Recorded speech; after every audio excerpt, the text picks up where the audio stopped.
ചെങ്കോട്ട സ്ഫോടനത്തിലെ മുഖ്യപ്രതി ഉമർ നബിയുടെ കൂടുതൽ ദൃശ്യങ്ങൾ പുറത്തുവന്നു. സ്ഫോടനം നടന്ന ദിവസം കൊണാട്ട് പ്ലേസിലൂടെ നടന്നു പോകുന്ന ദൃശ്യങ്ങളാണ് പുറത്തുവന്നത്.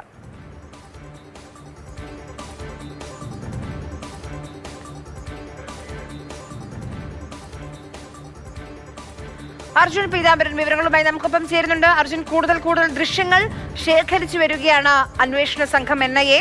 ഇതിപ്പോൾ ഈ കാണുന്ന ദൃശ്യങ്ങൾ അതേത് സമയത്തെ ദൃശ്യങ്ങളാണ്? കാർ അവിടെ പാർക്ക് ചെയ്തതിനു ശേഷമുള്ള ദൃശ്യങ്ങളാണോ അർജുൻ? അക്കാര്യത്തിൽ മാത്രം ഇനിയും ഒരു സ്ഥിരീകരണം ആയിട്ടില്ല. കുറച്ചുകൂടി വ്യക്തത വരണം. കാരണം ആ CCTV ദൃശ്യങ്ങളിൽ നമ്മൾ നോക്കുമ്പോൾ അതിൽ സമയം അടയാളപ്പെടുത്തിയിട്ടുള്ളത് കാണുന്നില്ല. തീയതി നമുക്ക് കാണാൻ സാധിക്കുന്നുണ്ട്. കാർ പാർക്ക് ചെയ്തതിന് ശേഷമാണോ മുൻപാണോ എന്നുള്ള കാര്യം ഇനിയും സ്ഥിരീകരിക്കപ്പെടേണ്ടിയിരിക്കുന്നു. ആ ദൃശ്യങ്ങൾ പകർത്തിയിട്ടുള്ള അതേ ഇടത്ത് തന്നെയാണ് ഞാനിപ്പോൾ ഉള്ളത്.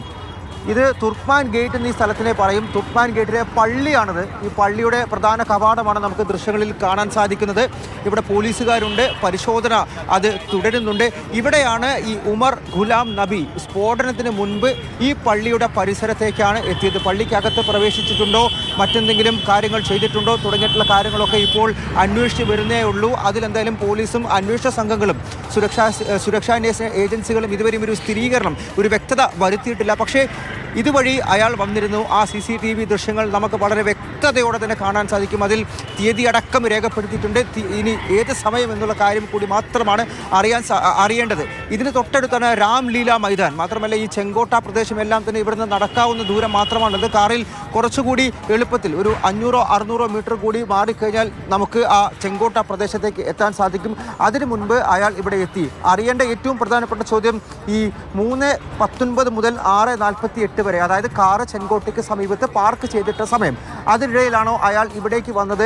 ഇവിടെ നിന്നും ഇത്തരത്തിൽ സ്ഫോടനം ഈ ചെങ്കോട്ട പ്രദേശത്ത് തന്നെ നടത്താം, അല്ലെങ്കിൽ അവിടെ വെച്ച് തന്നെ കാറ് പൊട്ടിത്തെറിപ്പിക്കാം എന്നുള്ളൊരു ചിന്തയിലേക്ക് അയാൾ പോയിട്ടുണ്ടോ തുടങ്ങിയിട്ടുള്ള സംശയങ്ങളൊക്കെയാണ് നിലവിൽ ബാക്കി നിൽക്കുന്നത്. അയാൾ കാറിന് പുറത്തേക്ക് ഇറങ്ങി നടന്നു വരുന്ന ദൃശ്യങ്ങൾ അത് വളരെ നിർണായകമാണ്. അയാളുടെ ചലനങ്ങൾ അയാളെ കൃത്യമായി നിരീക്ഷിക്കാൻ എല്ലാം തന്നെ സാധിക്കുമെന്നുള്ളത് കൊണ്ട് തന്നെ ആ ദൃശ്യങ്ങൾക്ക് അത്രത്തോളം തന്നെ പ്രാധാന്യമുണ്ട്.